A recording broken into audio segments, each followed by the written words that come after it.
தமிழகத்தில் பெண்களுக்கு எதிரான வன்முறைகளை கண்டித்து விழுப்புரம் மாவட்டம் திண்டிவனத்தில் அதிமுக சார்பாக நடைபெற்ற ஆர்ப்பாட்டத்தில் முன்னாள் அமைச்சரும் எம்பியுமான சி.வி. சண்முகம் உரையாற்றினார். அந்த காட்சிகளை பார்க்கலாம். இன்னைக்கு தமிழகம் முழுவதும் இன்னைக்கு சட்டம் ஒழுங்கு சீரழிந்திருக்கிறது. சட்டம் ஒழுங்கு என்று இருக்கிறதா என்பதே கேள்விக்குறியாக இருக்கிறது. அதற்கென்று ஒரு அமைச்சர் இருக்கிறார், காவல்துறை அமைச்சர். காவல்துறை அமைச்சர் மட்டுமல்ல, தமிழகத்திலே அவர்தான் இந்த தமிழகத்துடைய முதலமைச்சராகவும் இருந்து கொண்டிருக்கிறார். என்ன செய்கிறார்? என்ன செய்து கொண்டிருக்கிறார்? நடைபெறுகின்ற இந்த கொலை, கொள்ளை, கற்பழிப்பு, போதை விற்பனை பொருட்கள், இது எல்லாம் அவருக்கு தெரிகிறதா?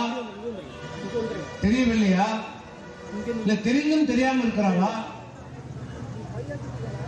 நடவடிக்கை எடுப்பதற்கு தயங்குகிறாரா? இல்ல அதில் ஏதாவது நோக்கம் இருக்கிறதா? ஏன் அச்சப்படுகிறார்? ஏன் தயங்குகிறார்? இந்த குற்றவாளிகள் மீது குற்றம் நடந்த பின்பு கைது செய்வது ஒரு பக்கம், இப்படிப்பட்ட குற்றங்கள் ஏன் நடைபெறுகிறது? எதற்காக நடைபெறுகிறது? என்ன காரணத்தால் நடைபெறுகிறது என்று ஆராய வேண்டிய அரசு, சிந்திக்க வேண்டிய அரசு, சிந்தித்து திட்டங்களை வகுத்து இப்படிப்பட்ட குற்ற செயல்கள் நடைபெறாமல் இருப்பதற்கு நடவடிக்கை எடுக்க வேண்டிய காவல்துறை மந்திரி, மந்திரியா இருக்கின்ற தமிழகத்துடைய முதலமைச்சர், அனைத்து அதிகாரிகளும் தன் கையில் அதிகாரத்தையும் தன் கையில் வைத்திருக்கின்ற ஒரு முதலமைச்சர் ஏன் தயங்குகிறார்? ஏன் அச்சப்படுகிறார்? இப்படிப்பட்ட குற்ற சம்பவங்கள் நடப்பதற்கு முக்கிய காரணம் என்ன? இதுவரைக்கும் நம்ம எல்லாம் கேள்விப்பட்டிருக்கிறோம். பல பேர் ஆட்சி செய்திருக்கிறாங்க, நாங்களும் ஆட்சி செய்திருக்கிறோம். 32 ஆண்டு காலம் தமிழகத்தை ஆட்சி செய்திருக்கிறோம். அங்கு ஒன்றும் இங்கொன்றுமாக குற்ற செயல்கள் நடக்கும். காந்தியே ஆட்சி செய்தாலும் நடக்கும் தான், இல்லைன்னு நாங்கள் சொல்லல. அங்கொன்றும் இங்கொன்றுமாக நடக்கும். ஆனால் அரசு எடுக்கிற நடவடிக்கையை, அந்த தீவிரத்தை பார்த்து, அந்த கடுமையை பார்த்து அடுத்த அந்த குற்ற செயலில் ஈடுபடுவதற்கு ஒரு அச்சம் ஏற்படும், பயம் ஏற்படும். குற்ற செயல்களில் தடுப்பது குறைக்கப்படும். அப்படிதான் இதுவரை ஆட்சி நடந்திருக்கிறது. இதுவரைக்கும் என்ன பண்ணிருப்பீங்க? கடந்த ஆட்சி காலத்தில் எங்கேயாவது நம்ம கேள்விப்பட்டிருக்கோமா? இப்போ இந்த 4 ஆண்டு காலத்துல கேள்விப்படுறோம். அப்ப கேள்விப்படுறோம், எப்பயாவது வரும். பெரிய அதிசயமா 100 கிராம் கஞ்சா பிடிப்பட்டது, அது ஒரு பெரிய செய்தி. அன்னைக்கு 100 கிராம் கஞ்சா பிடிப்பட்டது என்றால் தலைப்பு செய்தி அன்னைக்கு. இன்னைக்கு 100 கிலோ கஞ்சா பிடிச்சாலும் அது தலைப்பு செய்தி இல்ல, அது சாதாரண ஒரு விஷயம் இன்னைக்கு. ஏன்னா இன்னைக்கு டன் கணக்கில் பிடிக்கிறான்.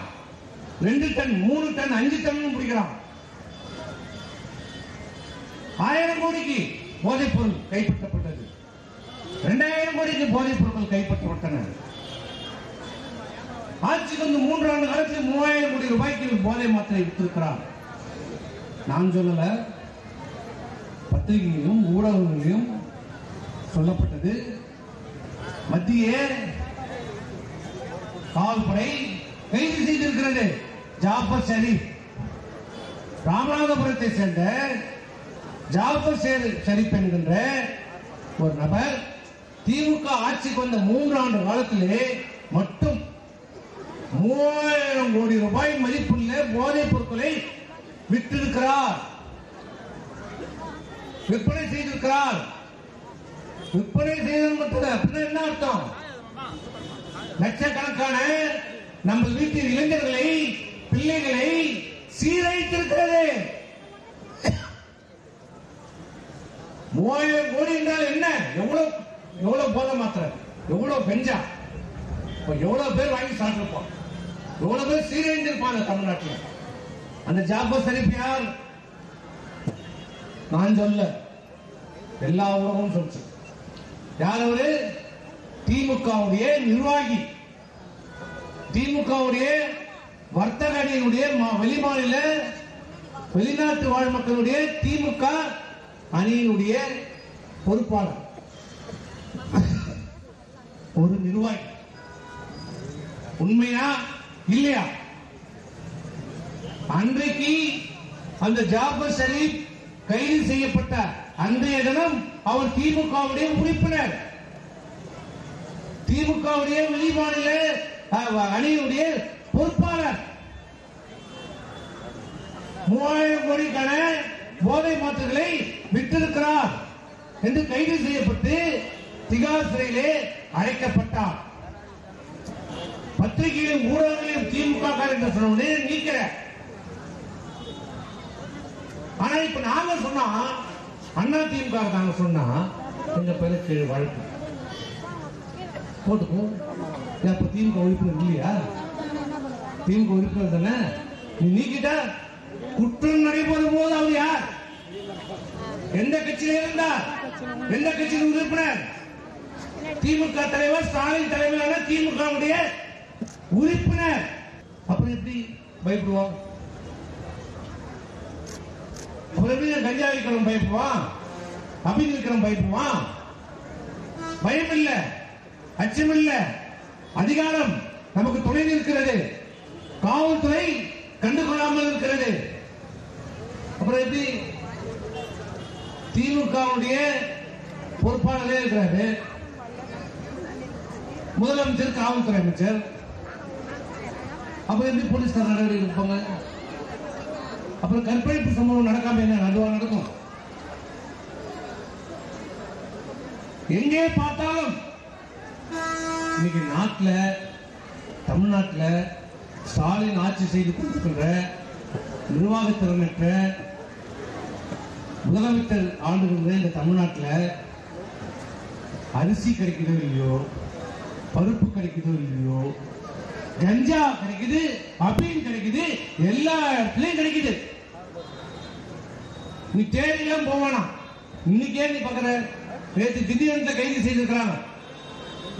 இரண்டு நபர்களை கைது செய்யப்பட்டிருக்கிறார்கள். என்ன காரணம் சொன்னாங்க தெரியுமா? கல்லூரி மாணவர்கள், பள்ளி மாணவர்களை குறிவைத்து அவர்களுக்கு கஞ்சா விற்பனை செய்த 2 பேர் கைது செய்யப்பட்டிருக்கிறார்கள். நேற்று யாருக்கு சப்ளை பண்றான், யாருக்கு விற்கிறான்? பள்ளி மாணவர்கள். உங்களுடைய பிள்ளைகளுக்கு, கல்லூரி மாணவ மாணவிகளுக்கு, உங்களுடைய பிள்ளைகளுக்கு குறிவைத்து கஞ்சா விற்பனை 2 பேர் கைது. ஒரு மாதத்துக்கு முன்பே திண்டிவனம் காவல்துறையிலே ஒரு ரவுடி உள்ளே புகுந்து அடித்து காவல்துறை அலுவலகத்தை சூறையாடுகிறான், டேபிள் சேர உடைக்கிறான். என்னன்னு கேட்டா போலீஸே சொல்லிட்டு விளக்கம். நாங்க சொல்ல, பத்திரிகையில வந்தது. நான் சொன்னா ஏதோ நான் கலக்க பண்ணுவேன். பத்திரிகையில போலீஸே தகவல் கொடுக்குது. என்ன காரணம் என்றால் அந்த ரவுடி கஞ்சா போதையில் இருந்தார், கஞ்சா விற்பனை செய்கிறவர் கஞ்சா போதையில் இருந்தார். அதனால் காவல் நிலையத்தை சூறையாடினார். காவல் நிலையத்துக்கே பாதுகாப்பு இல்லை. நம்மை காப்பாற்ற வேண்டிய காவலருடைய காவல் நிலையமே அடித்து சூறையாடப்படுகிறது கஞ்சா போதை. அதை கேட்டால் ஏதா தமிழ்நாட்டில் கஞ்சா வைக்குது, ஏயா தமிழ்நாட்டில் போதை விற்குது, எங்க பார்த்தாலும் கற்பழிப்பு நடக்குது. கேட்டா மத்திய அரசு தமிழகத்தை வஞ்சிக்கிறது. நான் கேட்டது ஏயா கஞ்சா விற்குது? பிஜேபி வஞ்சிக்கிறது. எந்த காவல்துறை மக்களுக்கு பாதுகாப்பு கொடுக்க வேண்டுமோ, பெண்களுக்கு பாதுகாப்பு கொடுக்க வேண்டுமோ, அந்த மக்களுக்கு பாதுகாப்பு கொடுக்க வேண்டிய காவல்துறையே இன்னைக்கு பெண்களை, அது பள்ளி மாணவியை கற்பழித்திருக்கிறது, பெண்களை கற்பழித்துக் கொண்டிருக்கிறது. இது ஏதோ ஒரு சம்பவம் இல்ல, இப்பதான் ஒரு மாசத்துக்கு முன்னாடி திருவண்ணாமலையில பார்த்திருப்பீங்க. ஆந்திரால இருந்து வந்த தாய் மகன் 2 பேருமே காவல்துறை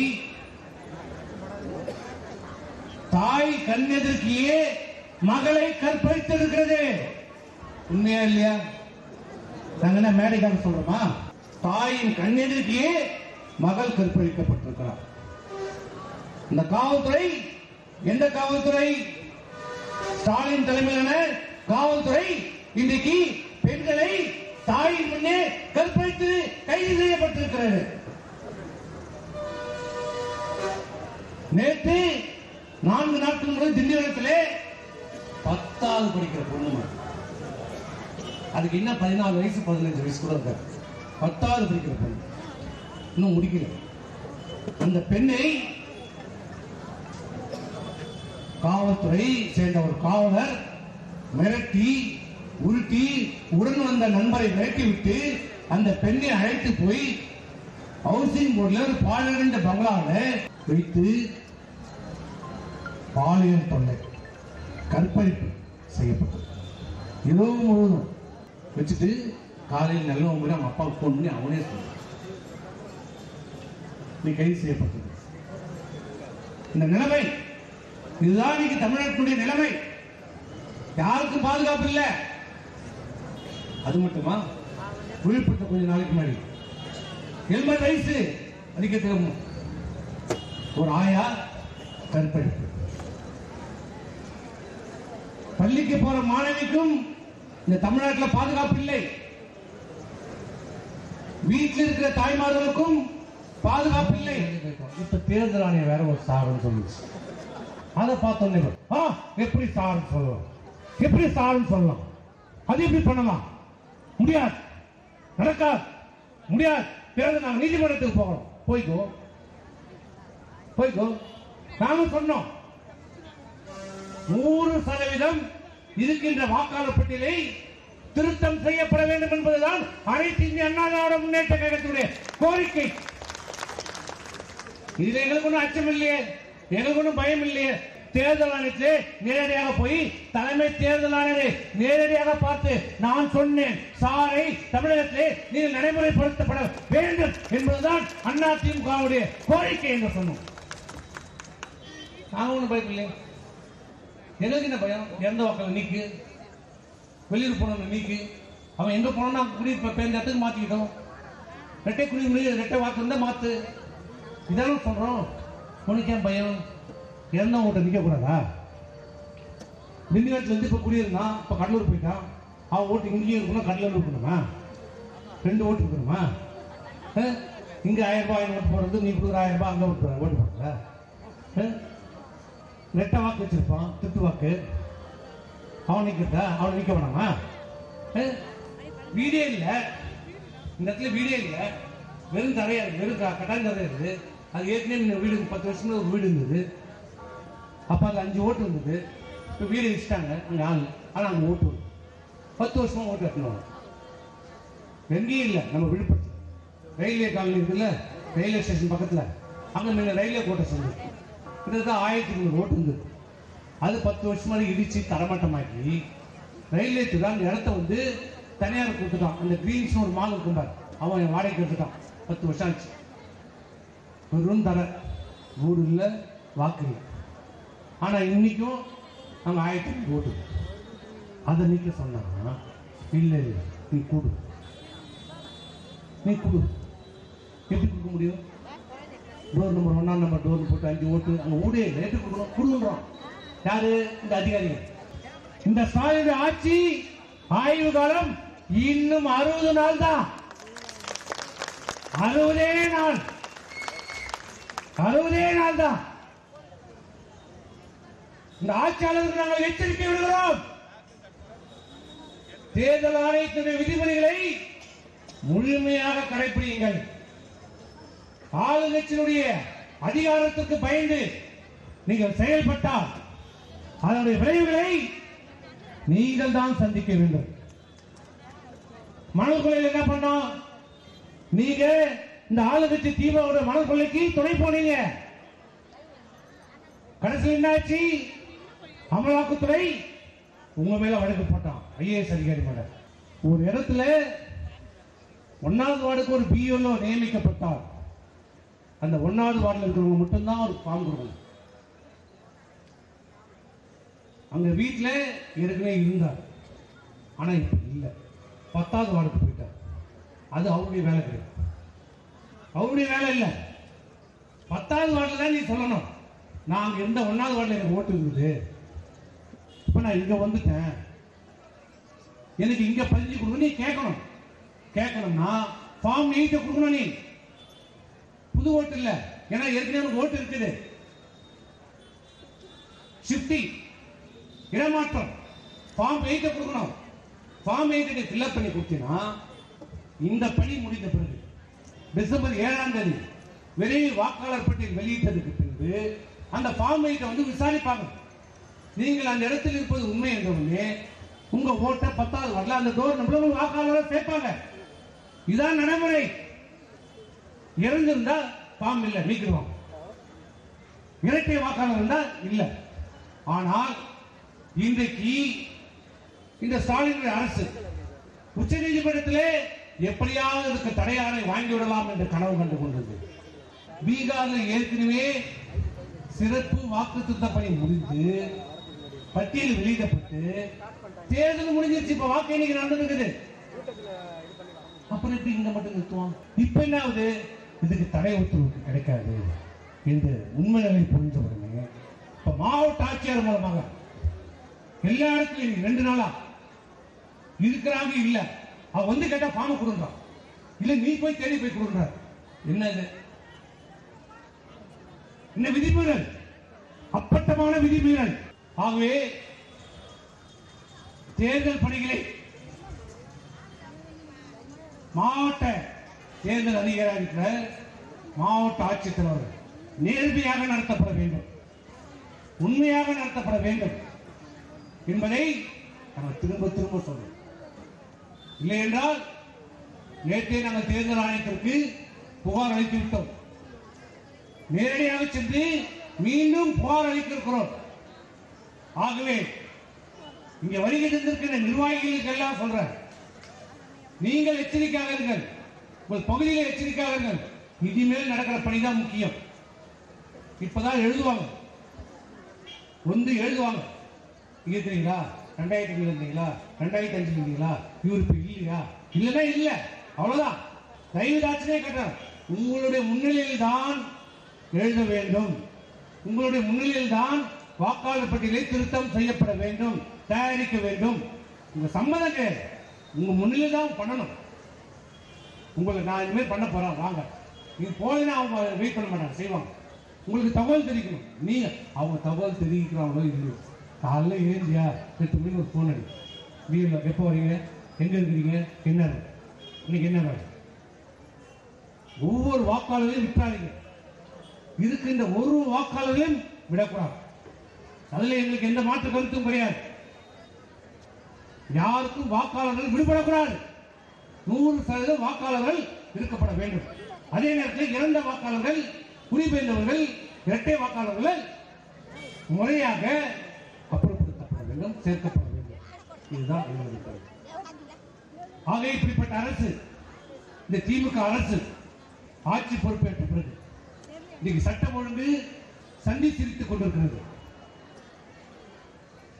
யாருக்கும் பாதுகாப்பு இல்லை. பெண்களுக்கு குறிப்பாக, அதிலையும் பள்ளிக்கு செல்லுகிற பெண்களுக்கு, மாணவிகளுக்கு பாதுகாப்பற்ற நிலைமை இன்னைக்கு தமிழகத்தில் நிலவு கொண்டிருக்கிறது.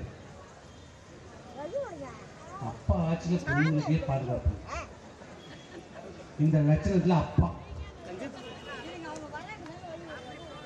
எந்த அப்பாவையா தான் பொண்ணை கர்ப்பகிட்ட பாத்துக்கிறான்? நல்ல அப்பா, அருமையான அப்பா.